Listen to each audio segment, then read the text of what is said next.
So I just gave you a handout called Kalachakra Practice Outline, and so this is one that I put together some time ago, primarily for myself, but I thought I would give it to you as a way of looking at a summary of how all of this is put together. It doesn't have sufficient detail to use as a guideline for actual practice, but it can give you a general overview of all of this. So starting with the generation stage, developing pure view through meditative concentration, visualizing the body, speech, mind, mandalas, and celestial figures that arise as impure or imagined illusory body with divine pride. And so then it has the 4 branches here of the generation stage: branch of approximation with the body vajra, then the branch of near accomplishment, the speech vajra, the branch of accomplishment, the mind vajra, and the branch of great accomplishment, the gnosis vajra. And generally speaking, it talks about going back to the very beginning with the consort, but the consort practices can start with the branch of accomplishment there in the mind vajra, either real or imagined consort at that point, and then they're actually a part of the process thereafter. In the completion stage, the 6-branched yoga, we purify body, speech, and mind into clear light and pure illusory body of enlightenment. Clear light appears in union with images within the meditations of each of the yogas, both becoming progressively clearer. So the yoga of withdrawal, focus on the various senses, where we had the night yoga and the day yoga, different signs that appear with each of those. Then we move on to the yoga of meditative absorption, which stabilizes our focus single-pointedly on the empty forms. And then the yoga of pranayama, where we focus on the winds in the central channel and blocking off the side channels as a part of that. And we have vajra recitation with Om Hong Ah, and we stop those in the side channels with that. And then the vase yoga, where we breathe in, hold, and then breathe out. Then the fire blazes to melt the bodhicitta drop, and we have the 4 ascending and descending blisses or joys. And then we also have the appearance of Kalachakra and Vishvamata, indivisible with clear light mind at that point. And in the central channel, from the Vajra recitation and Vase yoga, appear at the navel and focus there to generate divine pride. Then the yoga of retention stabilizes the winds in the central channel and brings them to the drops of the chakras, or the center of each of the chakras. Then we have the upward and downward moving winds that appear like sphere-like drops at the center of the navel chakra. We focus single-pointedly there, not allowing them to stray. Then clear light mind is directly experienced with empty form, Kalachakra and Vishvamata. When stabilized without effort, then we repeat at the heart chakra. Now, it didn't really spell it out in the text, but it appeared that you would actually do that at each of the different chakras. The heart chakra just happening to be the next one, because in other places it went in order. So it started at the navel chakra, but then it went to the heart chakra, the throat chakra, the crown chakra, and then back down to the secret place. Okay? Then the yoga of recollection, oneself as Kalachakra is recollected as an actual phenomena. So we kind of go through this in phases. At the beginning of recollection, it's still imagined. At the end of recollection, we have the actual Kalachakra. So we enter in union with the consort, either Karma Mudra, Jnana Mudra, or Mahamudra.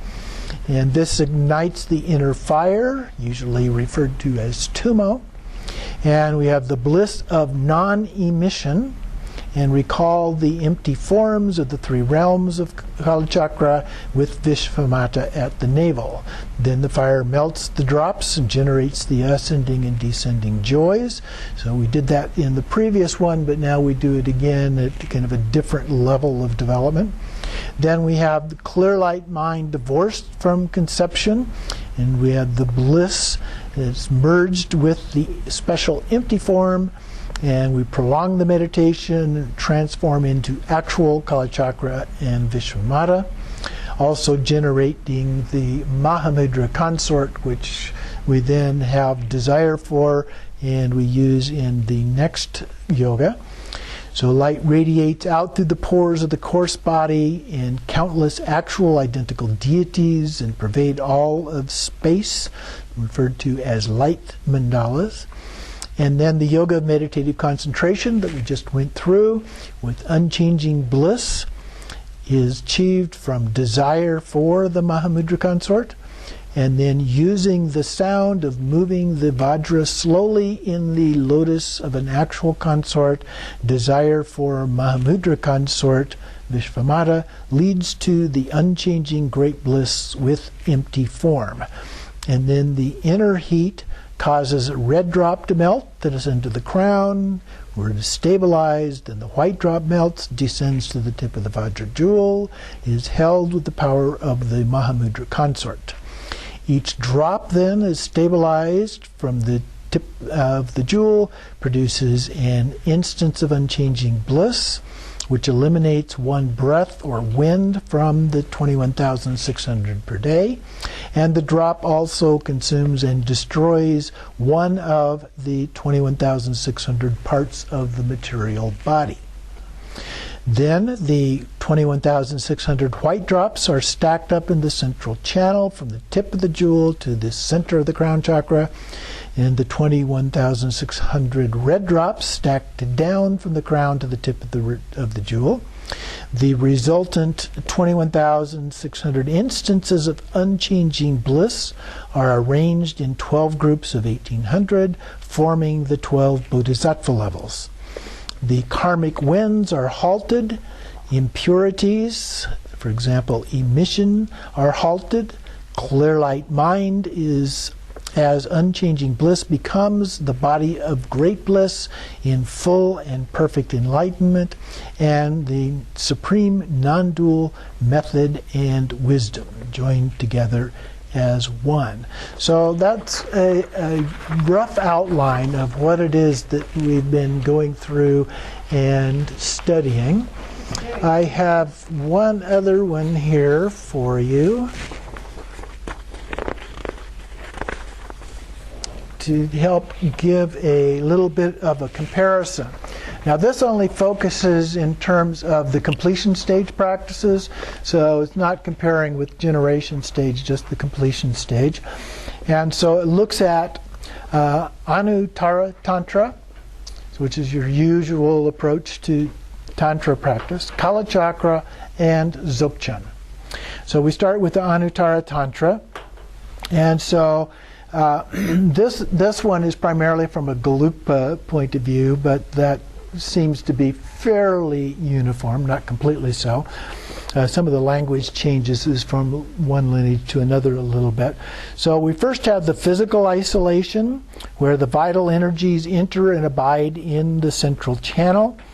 Through the visualization and meditation, we are isolated from viewing the world as ordinary. Then the verbal isolation, where the vital energies dissolve into the central channel at the heart, but not in it, not in the heart. And that's the heart chakra that's being referred to, not the physical heart. And then one practices Vajra recitation and vase breathing, a little bit different than the vase breathing and Vajra recitation that we saw in Kalachakra.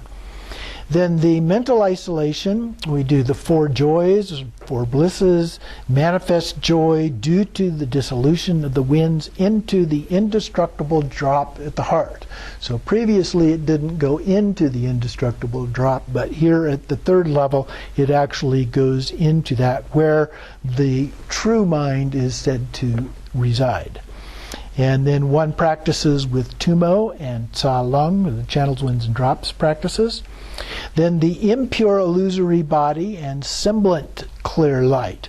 So here the language, I've used a little bit of this as we've gone through previously, but we start off at this level with the impure and the semblant, and then move on to the pure and the actual. So we continue doing Tumo and Tsa Lung in union with the Kama Mudra or Jnana Mudra, which manifests as the four empties, including the semblant clear light. Then one emerges as the impure or imagined illusory body of the deity.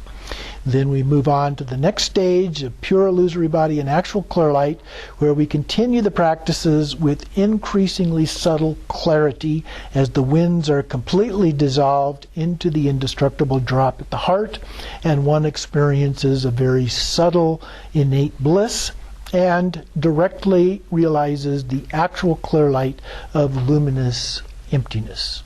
Then as the winds begin to move again, one arises as the pure illusory body. Now when we do it in a practice, we don't go in that direction. We reverse the process and work our way back out of the dissolution processes that we use for that practice.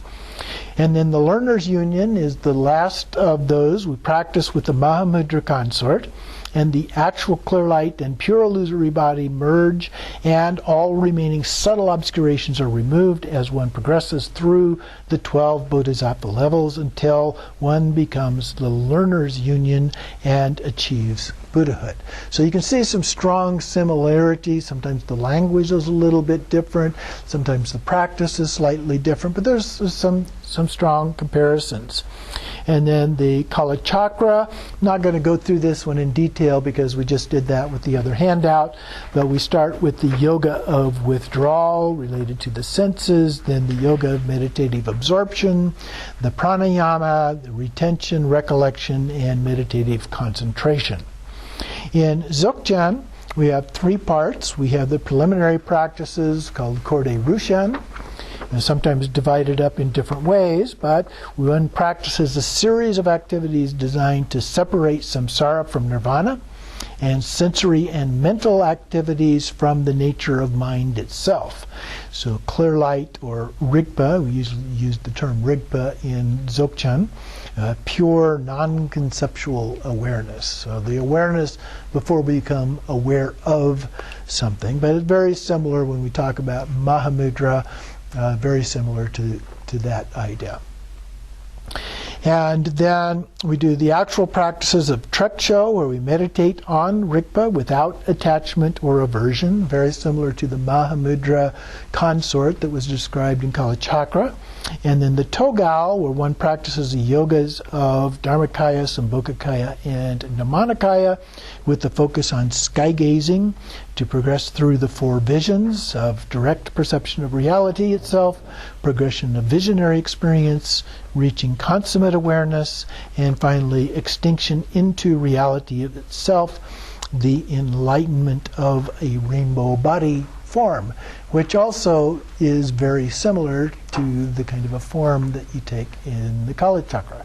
So there's some strong similarities among these three different approaches to doing this. So I think that they all have a lot of merit and possibility. It depends a lot on each individual of which of these things that they identify most strongly with in terms of doing the practices as a way of attaining actual enlightenment. So some variety of ways of approaching this.